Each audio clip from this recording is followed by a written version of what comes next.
Spectrum News 1 presents LA Times The Envelope Roundtables. Brought to you by the Amazon original movie, The Report, for awards consideration.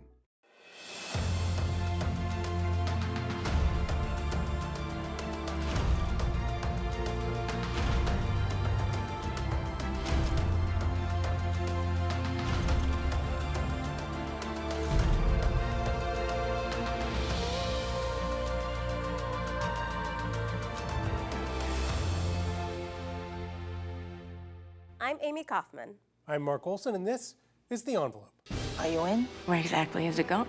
She doesn't know. What is she doing? You'll be ready. Nobody gets hurt. Isn't it wrong to lie? No. I have to be above this, right? Easy now. What are you gonna do? You may have heard. What? Please tell me. I'm gonna be the story. We didn't do anything wrong. Since when? I'm afraid. Well, to hell with them. We can't dance forever. Jennifer, you've been a singer, an actress, a dancer for a while. Now you can add pole dancer to that. Yes. You're What do you mean now? Yeah. Right? a little skills. But your pole dancing scene in Hustlers is straight up astonishing. Can you talk us through what you were thinking while you were doing that? Like, was it just difficult athletically? Were you like just in awe of people who do this on the regular? Then you can go into a fairy sit. Oh. Stag. That's pretty. Reverse stag. That's pretty too. Scissor sit. Tabletop. I can't do that. You can do that. It was You're gonna do that. very challenging physically. It was very acrobatic, and that was new for me. And I think people think, oh, she's a dancer, so that'd be an easy thing to do. It wasn't. It was really difficult. But it was fun, and definitely what I love about doing movies is that you get to do these things that you would not normally do. Like, you learn all these different skills, and so that was, I thought in the beginning, I was like, oh yeah, I'm gonna learn how to pole dance, it's gonna be so sexy, this is gonna be amazing. And then I was like, this is hard, and I'm in pain. This is not fun. And I would actually dread the 2-3 days a week that I would go to learn, because I was like, oh my God, it's gonna be bruises on bruises on bruises, But I was determined because the character is supposed to be, the best dancer, the best money maker at the club, and you have to see that, and originally that wasn't in the script. And I was like, we should really do a performance of hers at the beginning, like we should, and we crafted that, I crafted that together with the director, and then, we, staged all of the different moments within that scene. Yeah, the hard work definitely shows. Thank you. Yeah. Thank you. Charlize, in talking about transformations, you play Megyn Kelly in Bombshell, but you chose not to meet her before playing her, right? Talk us through your decision to do that. I think it was a combination of several things, and it wasn't necessarily something that was crystal clear right from the beginning. I had played real people before, and not through choice. Eileen Wuornos was actually executed on the day that I said yes to Monster, so that I didn't really have a choice in that. But so I've never really done that research that way. With Megyn, it was incredibly intimidating.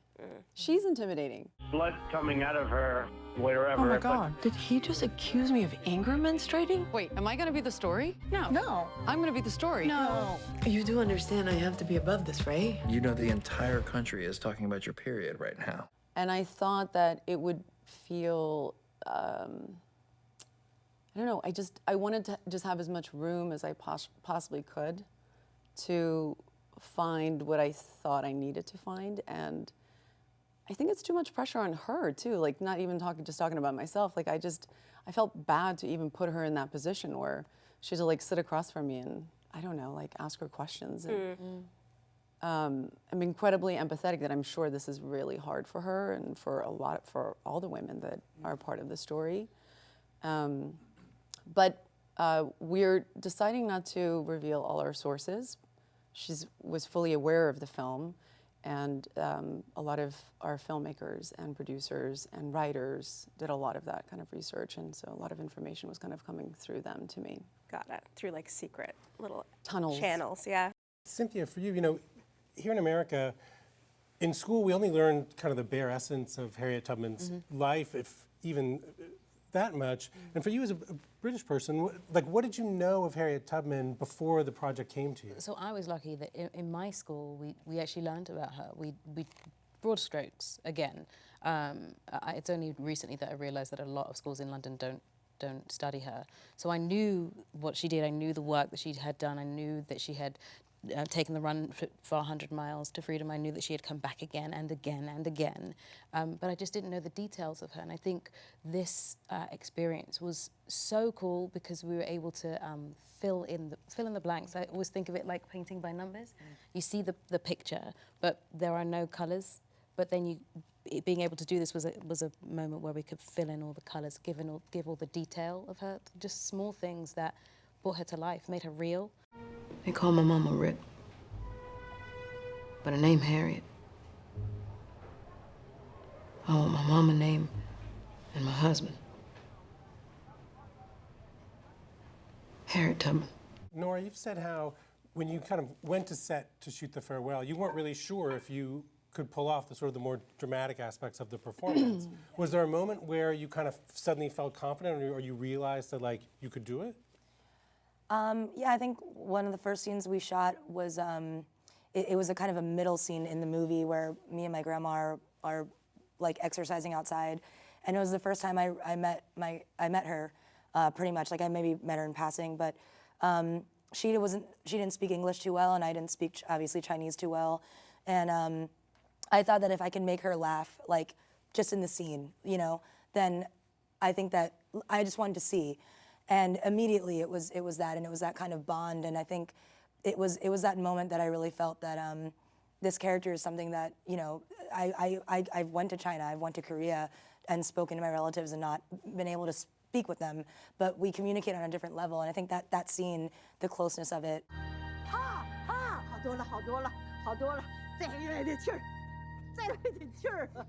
It really set the stage, I think, for what was to come. And I would tell Lulu, like, FYI, I'm not gonna be able to cry. Like, I can't do it. Like, it's not gonna happen. I don't know how that's gonna happen. But when it got down to the scenes, like, especially when we say goodbye at the end, I couldn't stop, like, blocking.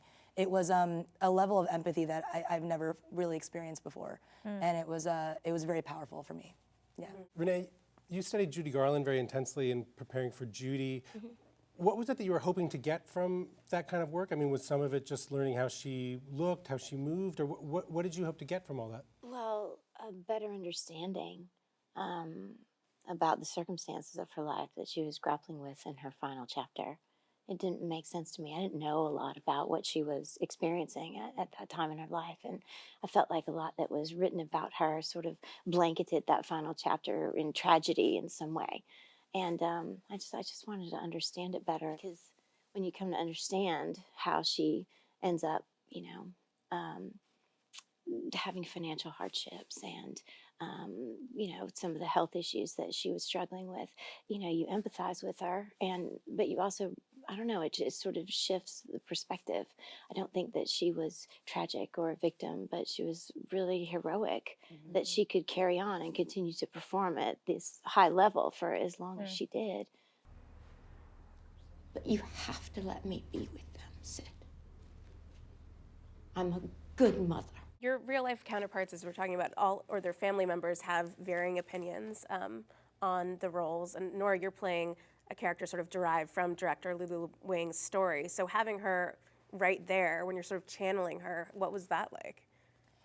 I knew that the character was based on Lulu, but Lulu is incredible to work with, and I think the cool thing about that is that she didn't really, she wasn't very stuck on well, this is me. And I think that when you have that level of trust, it's good because we built it together. And I think that at the end of the day, Billy really symbolizes a specific experience. Because Jennifer, the real life women that the story of Hustlers is based on, they've kind of had very differing responses to the movie. What has it felt like for you as part of the creative team to sort of navigate their differing responses? It was based on the article, but it wasn't like you playing Megyn Kelly or you playing Judy. I played a character that was loosely based on this article. So I wasn't trying to play a person per se. It was a character that was created. Charlize, you've said that this transformation of playing Megan was more difficult than Monster, which you referred to. Can you talk more about sort of like what about this role really pushed your buttons that way? Every experience and every person or character that you play is just so different, and to even say that one's harder than the other is just completely stupid, and I'm gonna start censoring myself. But I will say this, it was harder in the sense that Megan is incredibly well known and Eileen really wasn't. And I feel like Eileen was a discovery for people. Like, they would see that movie and then they would kind of Google search her and like see the Nick Broomfield documentaries. And so it was like a later discovery, which allows you a little bit of breathing room as an actor, because you know your audience is gonna go in not necessarily knowing so much, and then they might afterwards go and find out who she is. With Megan, I knew I had none of that, because whether you know her well or not, she's just so known, and her voice is so specific, and we all know how that persona, how she carries herself, and it was so specific that was definitely more, that was harder in that sense, that I felt that pressure of like, I don't feel like there's any wiggle room here. Cynthia, you of course, you won a Tony, an Emmy, and a Grammy for your performance in The Color Purple. What has it been like for you making the transition from stage acting to screen acting to acting on film? It's been fun. I think the big difference is that you don't get the audience reaction straight away. Like, you don't get the immediate reaction. I feel like an audience tells you exactly what they need in the second, in the moment. Whereas for film, I had to get used to like trusting my instinct and trusting the director and trusting the people around me, that they would have my back and I would know what to do from there. So it's just, that's the difference. But it's fun still. Stay with us. Would you like that? I'm gonna be free or die.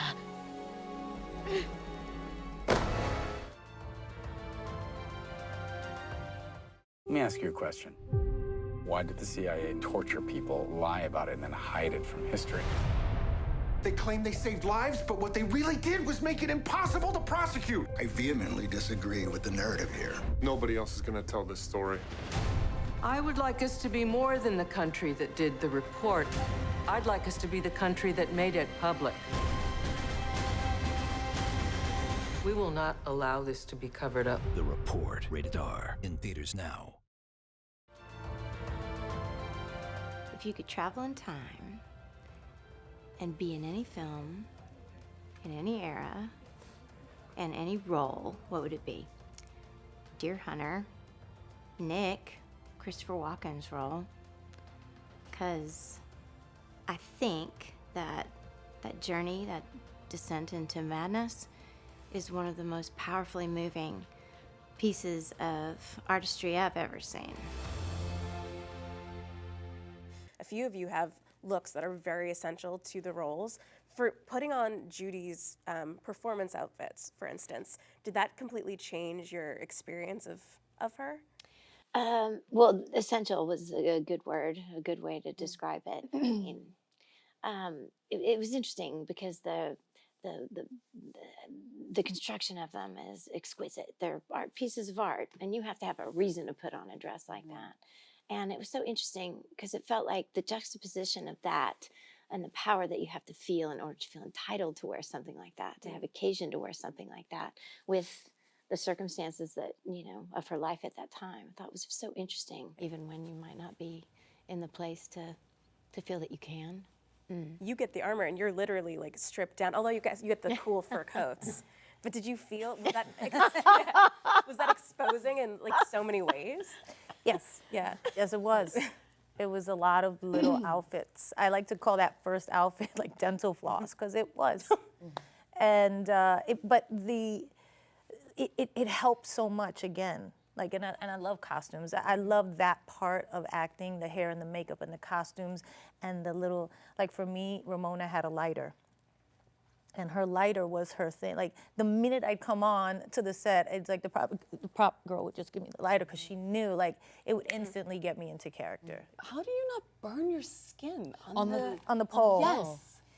You do. Oh. You do. Okay. You do. And I think you just, you know, I You get remember used to saying it? to my Or- teacher, Yeah. I remember saying to Johanna, I was like, I have like chafing. Yeah. I have chafing Yeah. in my Or like stuff. when you hook it And she behind goes, your knee. Yeah. And the like- knees and the whole thing. Yeah. And after a while, you just, you figure out a way not to get that to happen. Yeah. Yeah. You Here's figure it the out. scariest thing. The Yeah. first day you show up, right? And you're there and I'm like, you know, I'm thinking it's like a dance rehearsal. I have my leggings on or my sweatpants, I forgot what I had on, and my little loose top, and I'm cute, and I'm like, okay, let's go. Yeah. And she's like, so take off your clothes. And I'm like, she goes, yeah, bra and panty will be fine. And I go, what? She goes, your skin is what's gonna help you stick to the pole. So guess what? No body makeup. No. Oh my God. You slide right on. I was like, no body. Well, I mean, so you're in like literally the complete opposite situation where you're covering up your face to a point where it's like pretty much unrecognizable. What is that like when you look in the mirror and you just don't see yourself? Oh, it's a gift. It's such a gift. Get out of here. Yeah, no, it is. I mean, listen, I think for me, you get to work with really great people, and there's a level of wanting to walk, you know, on a tightrope where you want to have the audience have enough to be able to forget and feel like they're watching the thing that you want them to believe they're watching, but also not feel like you're losing the ability to do what you need to do. And so, you know, I was really hoping that we could disappear, that I could disappear a little bit. I looked in the mirror and I was just like, oh, well, now I got to bring my game. Like, this is like, So this is how much? really good. How much of you? Because I could not see you. I have full eyelid prosthetics from What? from my eyelash to my, and they were tricky. I mean, they took a little while to figure out. There were Yeah. days where I looked like I had glass eyes because I couldn't blink. Yeah. Because if you put it on the wrong way, if you glue it on the wrong way, you can't close can't your close your eyes. eyes.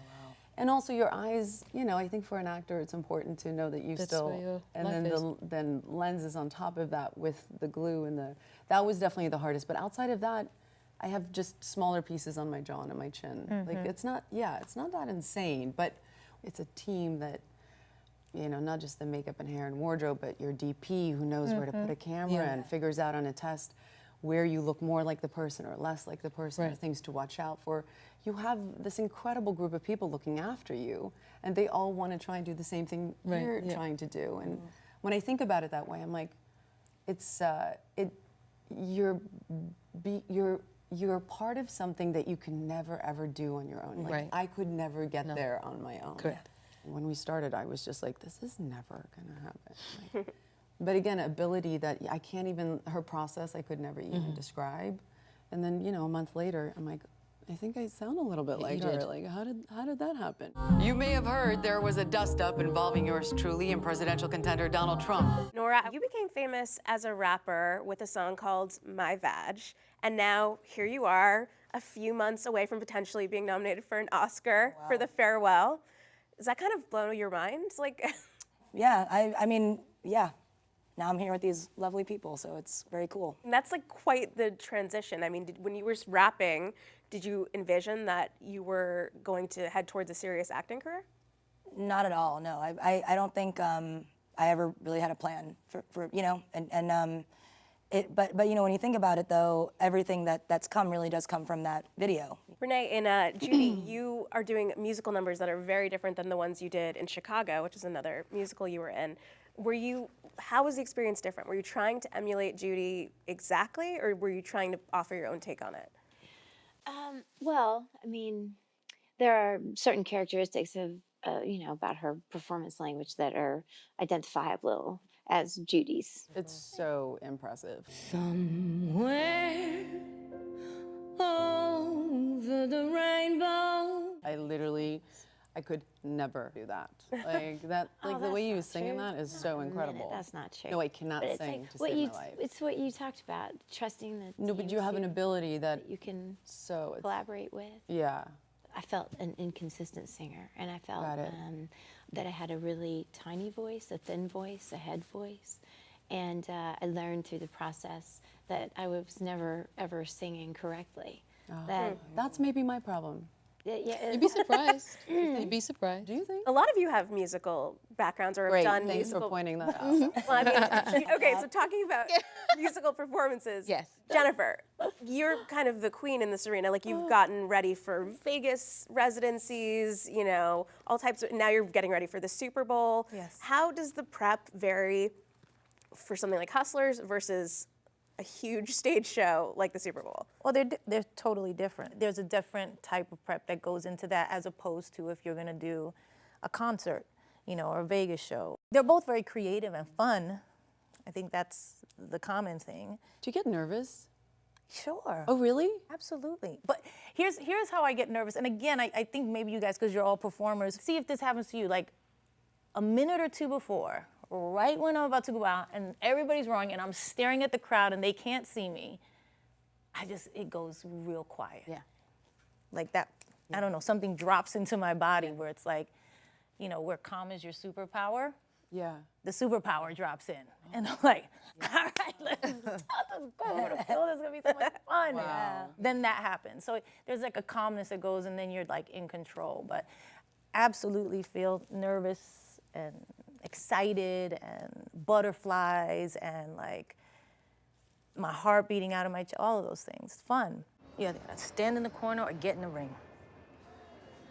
So, are you in?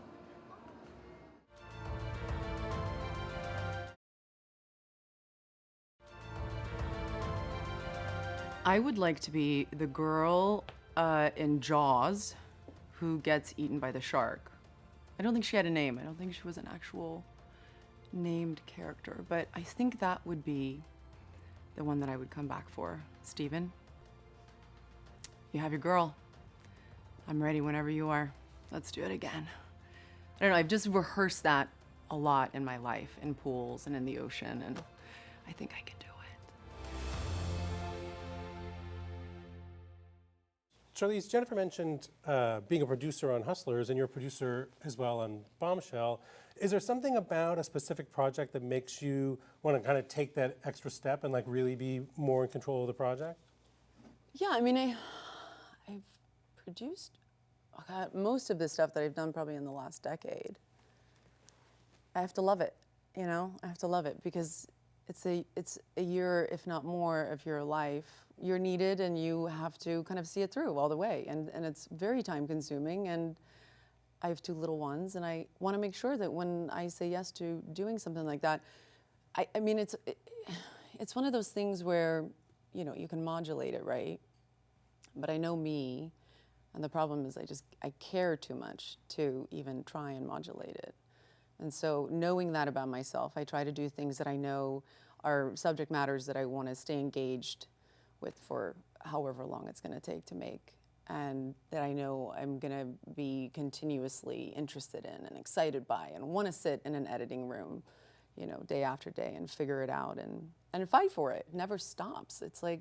But Bombshell's a movie that reflects our times and the news that's going Very on much, now. yeah. How do you all think about the movies you take on in terms of reflecting issues that you care about, or do you prefer that they be sort of escapist entertainment? What do you think, Cynthia? I mean, for me, I'm really specific about the roles I play because I'm aware as a black woman that there are other young black women looking at me as an example. So I want to make sure that whenever I play a role, they're fully rounded, 3-dimensional people who have lives and who have sensuality, who have wants and needs, and who also have agency. Because often for women like us, we don't get to see that. So I think that for me, that's always the driving force, to try and find those roles that show other women that they can also have those roles. And if we can't find them, we can make them. No, I think it was beautifully said. Yeah, I agree. I think, you know, there is a certain degree of responsibility that you have. You know, when there's not a lot, you want there to be more, and I think that decision is immediately impacted by everything that you do. Yeah, I think really beautifully said. Yeah. I wanted to ask you a little bit more about like your journey personally during this movie, because you said you guys shot in China and you had been there in your own life before filming, but during the movie you actually connected with sort of your background more as a result of the story. Can you tell me about that? I think when you're Asian American or really any Dash American or and you go back, there always is a journey that occurs, you know? It really is the feeling of being told your whole life that you're not American enough, and you go back to this place that you don't feel like you belong there either. And I think that no matter what age you are, it's always going to be something. It has to do with your identity, the way that you see yourself. When I went back last time, it was, I think, you know, the farewell in general was preparing me for something that I never wanted to face, which was losing my grandma who raised me. So yeah, lots of big things happen when you, questions and things. I don't understand. She doesn't have a lot of time left. She should know, right? There's nothing they can do. Renee, you've spent some years away from acting, and you've been a little reluctant to have people sort of label Judy as like a comeback. What does this role mean to you? I've been working just in a different capacity, you know, producing things and developing other things and, you know, different kinds of work. So it just was the right time. And it was something I was really, really curious about and then very moved by. And it felt important to me. It was a shared exploration. And then it became a celebration. And it just felt like we all, you know, everyone who was involved in it, we wanted to tell this story. We wanted to talk about what it was like for women at that time, what she was experiencing, and how different it is now. It's inevitable that things will continue to change. It just felt like, I don't know, it felt like the right time, 50 years after her passing, to maybe, I don't know, celebrate her importance. Yeah. The movie's about a woman grappling with sort of her role in Hollywood and the men around her. And I mean, a lot of these movies deal with those issues. Like, did you feel like with Bombshell that because so many actresses have been involved in the Me Too movement, was this sort of your way of showing support for women who've experienced sexual harassment? It was definitely very clear once I read it, or as I was reading it, that never in my career have I ever read something and possibly thought of making it where it was I was living in the same climate. Like, that was definitely unique. Yeah, it's the first time that that's happened for me, and it's definitely something that I realized being given the opportunity, being handed the script, and knowing that it was just, it's so alive right now. It's such a cultural and social conversation that's happening around it. And I believe that we're in a place right now where things will actually change. For the first time, I feel that way. I think it's going to take longer than it should. But I do feel like it's going to change, and I see it, I feel it. And yes, what they did was, this was before Me Too. There was no support. Women didn't do this. And when you did do this, you were ostracized. You'd never work in, none of these women got to work in broadcasting again. Not all of them, but some of them. You just don't sue your boss. You don't step up like that. What Gretchen Carlson did, was at a time when nobody had done anything like that. I have a lot of respect. Yeah. When you're talking about change, I'm wondering if in the last couple of years, you all have noticed concrete changes on sets. Like, there's been discussion about intimacy coordinators and sort of a different vibe, having more women around. Have you seen like practical changes in that way? Yeah. Yeah. I think for our movie, for Hustlers, it was an amazing thing to see, you know, all women on a set. You know, like I said, all the producers are mostly women, and the ones that were on the set every day were women. The director was a woman, the writer was a woman, all the cast was women. The editor, you know, everybody was, there was just women everywhere. And what you realize is like, wow, I've never been on a set where it was like that. But it's so true. I feel the same way. I feel like I was like, 25 years, I've never had that opportunity to work with that many women. And I was like, so oh sad. my God, this is crazy. This is the first time this has happened to me. So how did that change the movie making experience for you? I mean, it was great. You know, I think people like to think that it's going to be, you know, we're going to be disorganized, or we're going to be fighting with each other, or there's going to be so much emotions and things like that. It's not. We're down to business. By the way, I like to go to work and go home. I have 2 kids, and I want to get home as quick as I can. So it's like, how are we doing this? Are we doing this quick? Are we doing this? How are we doing this in the best way we can, but also like efficiently? We get it done. And that's how we work on our sets. That's that's people. Yeah. That doesn't have to do with gender, right? That doesn't have to do with that. And the stories have always been there. It's also just, it's been really hard to get them told. Like, Well, I mean- the stories are so unbelievable. And then you look at, like, your movie doing so well, this concept that women, like, if they just don't do as well. Oh, no, Like, they it's didn't such- want to make the movie. A lot of people passed on it, on It's Hustlers. so interesting to me. Because they were like, oh, you know, the guys have to be really bad if the women are drugging them. I'm like, this is like, you know, if you're looking at Boogie Nights in the porn industry, or if you're looking at Goodfellas in the mafia, like this is a story. This is the day-to-day life of an underground world, and this is what went on. And they didn't pick just the bad guys. They drugged whoever. Like that's the story. Yeah. Harriet, this particular script has taken 20 years. Like it was written 20 years ago. Wow. Yeah. That's so wrong. And then Deborah Martin Chase, the producer, got her hands on it about 10 years ago, and it's taken that long to get to here. And because people just didn't want to make movies where there was a woman of color in the center, who's, you know, doing stunts in a period movie. It just wasn't being made. And so it was one of the most refreshing things to be in this, doing that, and still have like emotional agency in life. And my director, Casey Lemons, another woman of color, like that's never, in my life, that's never happened, on stage or off. Yeah. Like it's never happened. I think I've been directed by one woman in theater as well. So it's one of the most amazing things to be a part of that, to see yourself on the other side of the camera as well. Yeah.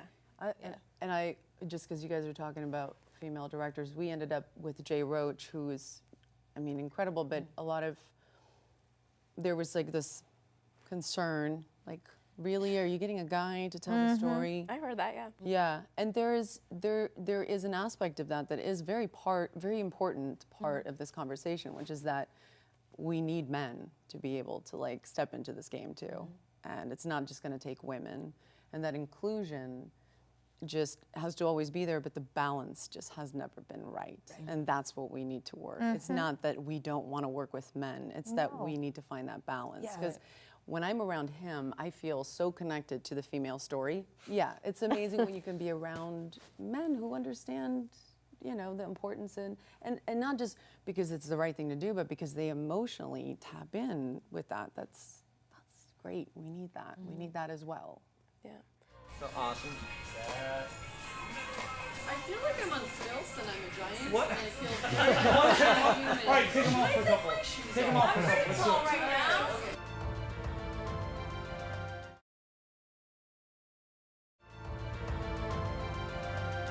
If I could travel in time and star in any film, from any time, in any role, I think it would probably be Mahogany, as Mahogany, because the fashion and Diana Ross together is something undescribable.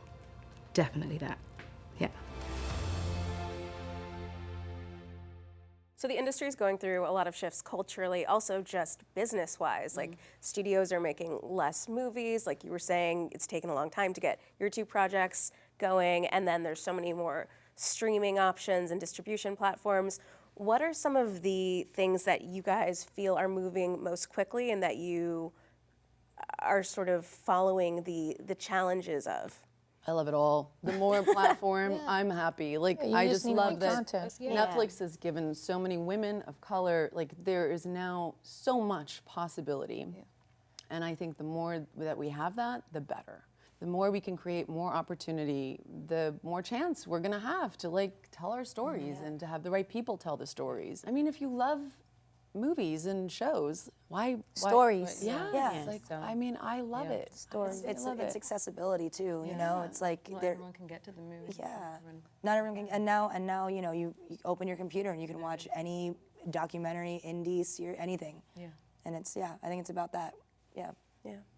Because as someone who's still relatively fresh in your career, do you find at this moment, does it feel one that's like full of possibility for you? Like, is it exciting for you to know that there's all these opportunities working with female filmmakers, having these sort of new distribution platforms? That must make this a really exciting moment to be emerging as a performer. Sure, yeah. It does, and I've always been very outspoken about, you know, my thoughts. I'm very optimistic about the direction that we're going. But you know, that's also not to say that you have to acknowledge where it's changing from. You know, like you know, to hear that not a lot of actresses haven't worked with a lot of women. You know, I've worked with equal parts men and women. I've worked with female DPs. I've worked with all female writers' rooms. Like, you know, to imagine a world where there isn't, as Charlize said, a balance is very hard for me as a performer to kind of digest. So I think yes, it does seem like there is a lot of possibility, not just for me, but for everyone.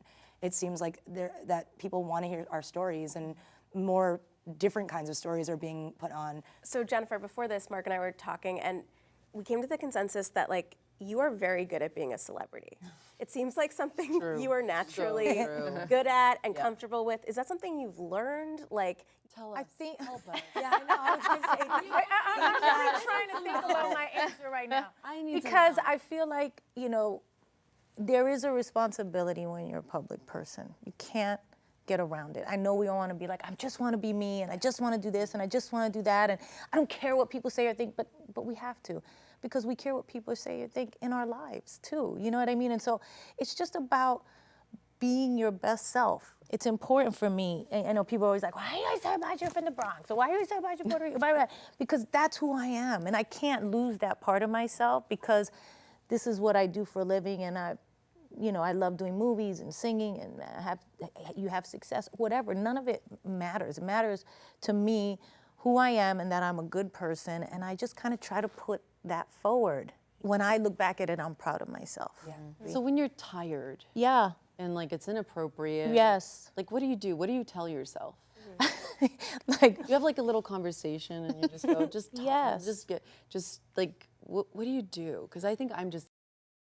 No, but see, I know exactly what you mean, because I feel like that too. And then I feel bad afterwards. Right. And right. So what do you do? Tell me. I just try to stay super conscious of the fact that I have a responsibility, and that maybe that person's never going to meet me again, or maybe this person. Yeah. And I get tired just watching. And people are constantly judging you. Yeah. It was a trial and error thing, right? And then you get put in a category of like, you're this person or that person, and you're a diva, and you want your all white rooms, and you're like, where is this coming from? But this yeah, is crazy stuff, none right? of it's true.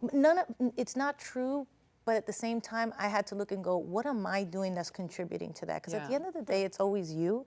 And for me, it's always about like, how can I get better? I think that's why I do so much. It's like, how can I get better? How can I be better? How can I be a better mom, sister, daughter, friend, business partner, a better actress, better singer, better dancer, better producer? It's always about like, how can we do it better next time? Because you make mistakes. You make mistakes, and the thing about being in the public eye is that they're not forgiving of that all the time. So you have to be super conscious of the fact that that's part of your life. Right. Yeah. And it is part of my life. And it's part of all of your guys' life, because you're all in the public, we're all in the public eye.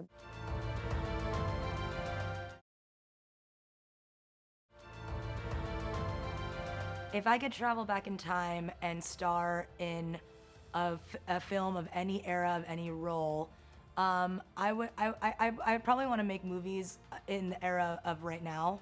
I think that we're in a cool place, although I love movies from all different time spans. I would reprise the role of my cousin Vinny, if available, or the Hulk. I've always wanted to play the Hulk. I think that'd be great. And I think that answered the question, right? If I could travel in time and be in any movie, in any role, I would be Anita in West Side Story. It was the movie that impacted me the most when I was growing up. There was representation of Puerto Ricans in it, even though they were gang members. It really showed me that I could sing and dance and act, just actually be in a movie, that was possible. And Anita, I just thought she was the coolest one. You know, she dated the leader of the gang, and she wore the dress, and she danced all over the rooftop at night, and I just loved it. And I fell in love with singing and dancing and acting right in that moment.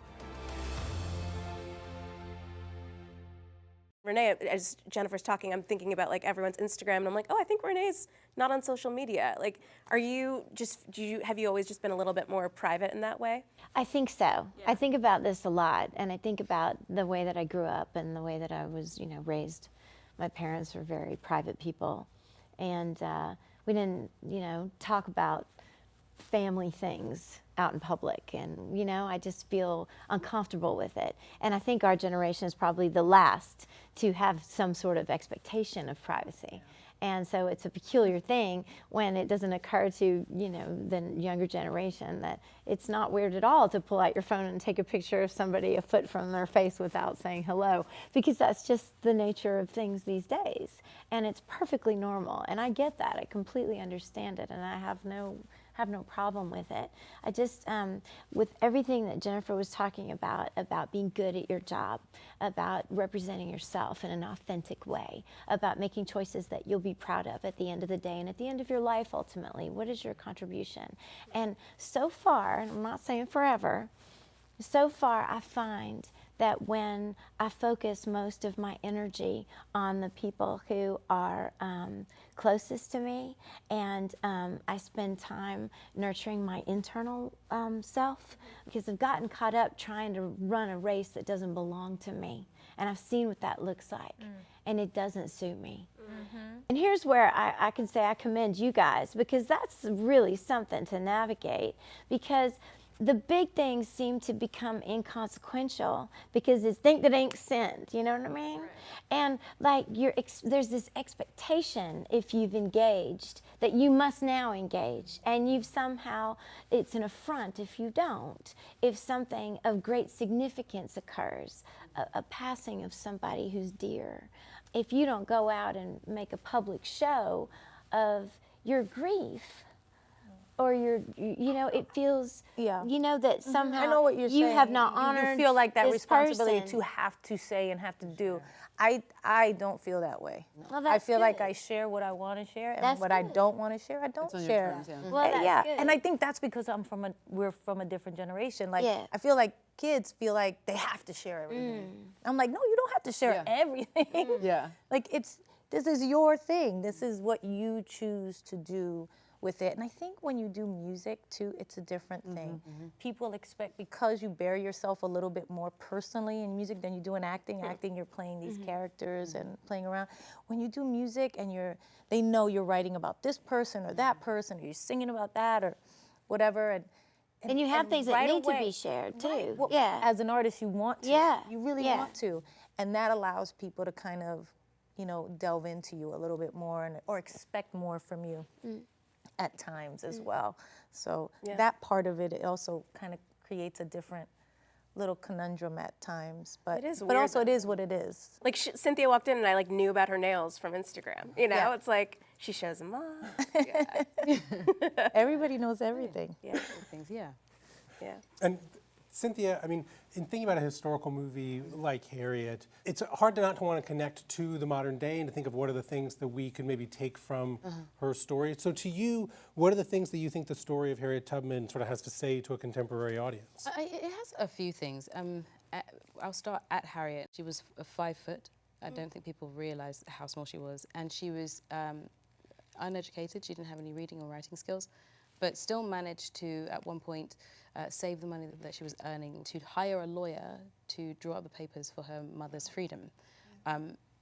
This woman didn't have very many means, but still was able to do unimaginable, incredible, almost impossible things. Like, the capacity to change the world is more in our reach than we think it is. It was very far out of her reach, but she managed to do it over and over and over and over again. She died when she was 91. So that's a long life lived. Like, it was, and the work was continuous. What we know about her was like the first part of her life. And then she was a spy in the army. She was the first woman to lead an armed raid. It was consistent. And so we, as people in the modern age, have more at our disposal to do with as we please, and should probably not take advantage of that. The second is to look at these moments in time as a warning. That was a terrible time, not just for grievous bodily harm, but for family separation, which is also a violence in itself, and we're watching it. Right We're watching it now, right? That is a huge reminder of how heinous it could have been and how much pain it caused. And there was work to be done, and work was done. When movies like this come out, they need to just stand as a warning that if we don't do the work that has been done or we forget about what's been done. No, it's not a coincidence that this is happening and it took 20 years to happen, but it's happening today. Yeah. What do you think about the $20 bill? Because Harriet Tubman is supposed to be on it. It was supposed to come out very soon, and now it's been pushed to 2028. What are your thoughts on that? I think it's postponed. It might happen sooner than 2028. I hope it does. Because there's a wonderful thing about representation that we need. This is a woman who's done all of the work that's possibly needed to be a representation on currency. And if you think about what was happening in that time, it was about currency. People were used as currency, okay? And so in order to almost reclaim something that has been taken over time, to celebrate someone because of their work and put her face on this bill, I think is a wonderful thing. That's so beautiful. I hadn't made that connection about human currency. It makes me want to cry. Nora, I wanted to ask you about, in The Farewell, you speak Chinese, and I know you knew a bit of Cantonese and Mandarin before this, or said you did. I knew how to say fart. Oh, okay, Yeah, maybe and not. like, How do you say fart? Fam pi. Fam pi? Yeah, fam pi. You guys don't speak Chinese, so I don't think you can tell how bad it was, but it's bad. 他在英国学习，所以他会说英文。结婚了吗？ So we're wrapping up. One thing we wanted to ask you all was what role your fans seem to cherish most. Like, for you, must be Bridget Jones a lot of the time, people coming up to you and asking about? That's probably fair, Yeah. What do you hear from fans? I mean, for you, Jennifer, like, what do fans usually bring up to you? Probably Selena. Probably Selena, I think. I don't know. I had it on Also, the Laserdisc. wedding planner. Straight up. Funnily enough. That makes sense. Charlize, you've played such a kind of a wide array of roles at this point. It must be interesting to see like who approaches you about which roles, whether it's like young adult or your part in Mad Max. Yeah, I don't know. I mean, yes, a lot of. I named my daughter Furiosa. Oh. Yeah, like definitely. I would say Mad Max probably, but then strangely. Eileen, it's got to be Monster for me. Oh yeah. Yeah, that was. I think people are just scared to say that to me. It was Right. amazing. You don't look It was like her. incredible. Yeah, I did this movie a very, very long time ago with Keanu Reeves called Sweet November, and strangely, like girls love to come up to me and tell me that that's their favorite movie. That's my favorite. Yeah, it's beautiful. That's your favorite movie? It's so good.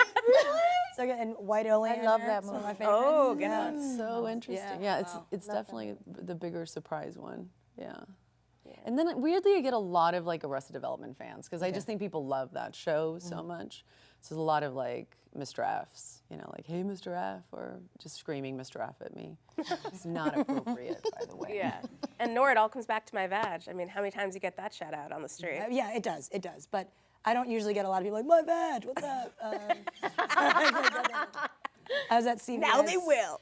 Yeah. I was at CVS and a guy came up to me and he was like, man, you're so funny, like you're so good. Were you really pregnant in that special? And I was like, oh, tight.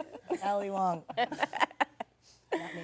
And with that, we're going to have to wrap this up. So for the LA Times, I'm Mark Olson. I'm Amy Kaufman. Thank you all so much for being here and chatting. Thank you. Thank you. Thank you.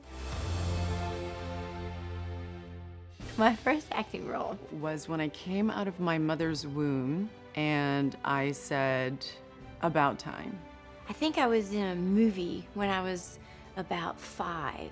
I played the shepherd. I was quite proud of that because they asked me to sing Silent Night by myself. I did a play in school in 2nd grade, and my dad like lifts me up, and I'm like, I love America. On a television pilot, I was the Rosie Perez type. You've been watching Spectrum News 1 presents LA Times The Envelope Roundtables. Brought to you by the Amazon original movie, The Report, for awards consideration.